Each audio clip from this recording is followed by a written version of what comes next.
You're on your way to a men's football match. Look around. Listen. Who makes up the swell of fans bustling towards the stadium? Before Fulham's first home match of the season is no different. The sound of men chanting is the background music as I get closer to Craven Cottage. If you're a woman or non-binary, sometimes attending matches means feeling like an outsider, hearing sexist remarks, or feeling uncomfortable, even as attendance numbers have grown in recent seasons. That's where the Fulham Lillies come in, a group for female Fulham supporters and allies. Founded in the summer of 2022, the Fulham Lillies aim to build an inclusive community, empower fans, and promote women's football. I met up with the group on that rainy Saturday before the first home match of the season. The weather and Craven Cottage's new mobile ticketing system meant it was a quieter gathering than usual. Nonetheless, JulieAnn, her family, and co-founder Sarah welcomed me in to talk about their beloved Lillies community. So my name's Sarah Keig, and I have been supporting Fulham for 47 years.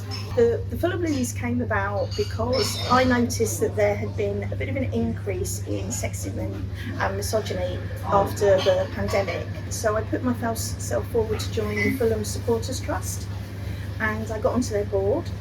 And there were 3 other women on the board, and we all got together and we all agreed that, something needs to be done. So we sent out an email to as many female supporters that we knew, and we said, come along Monday night online and just tell us, the things that you love about going to football, but also that you hate about going to football. Sarah and the other board members collated the feedback and felt there was more than enough for them to do something about. So they asked for volunteers, and thus the Fulham Lillies were born. We got 10 people who sort of all came forward, varying in age from, we've got someone who is early 20s right the way up to somebody who is in her 60s. So we've got a real broad range of ages and opinions and backgrounds. And since then, we've co-opted a couple more people onto the board, we've just gone from strength to strength. It's been absolutely amazing what we've achieved. The group just celebrated their 2nd anniversary, and it's been a busy 2 years.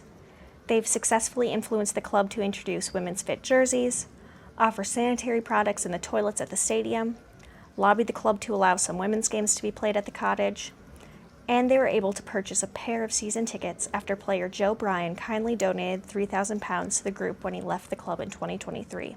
They're hoping to expand on this in order to encourage even more women to football. A favorite for some has been their match day gatherings. Before midday home matches specifically, they meet at the Tea House in Bishop's Park. Selecting a coffee shop over a pub for midday kickoffs was a conscious decision, as they knew quite a few members were going to games with children. Some people will come and sit for an hour, some people will just drop by and say hello, some people will just come in, grab a quick drink, but it's just complete strangers who didn't know each other from all these different backgrounds, all these different ages, who just come and sit and chat football with other women. And we've had dads bring their kids along, and we had one where a woman came along and she said her husband works shift work. So there are some Saturdays he can't come to football, so she doesn't go because she doesn't like going on her own. But now she comes because she can come, meet with us, have a chat, and then we all walk to the ground together. So she just felt safe. There was another guy who brought his daughter. She's 12 now. He started taking her when she was 6, and he said she's never spoken to other women about football because when he goes, they go and sit in a pub with his mates, and then they go to the ground and they're surrounded by men. So he said she loves it, that she could actually sit and talk to women about football, and she wasn't looked down on because she was a girl or anything like that. So I think that's sort of what we're most proud of, is that we've created this community of female supporters that did not exist 2 years ago. Before last season, they had about 20 members. Now they're closing in on 100. Hi, my name is JulieAnn Thomas, and I am a Fulham fan. I came over to the United Kingdom to do a master's degree, and ended up studying women in football in the UK, and it just brought me so much joy and excitement and life. And that's where I met the Fulham Lillies.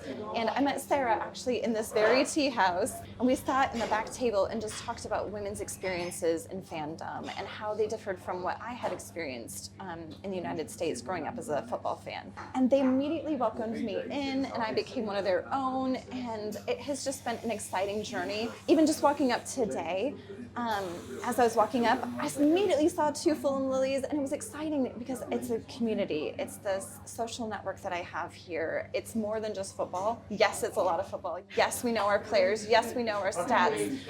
But it's also the community. Football is about passion and tradition, but as JulieAnn talked about, it's also more than that. The Lillies have been working in conjunction with groups like Women of the Lane, Women of Watford, Garibaldi Girls, and more, in addition to consulting potential new groups.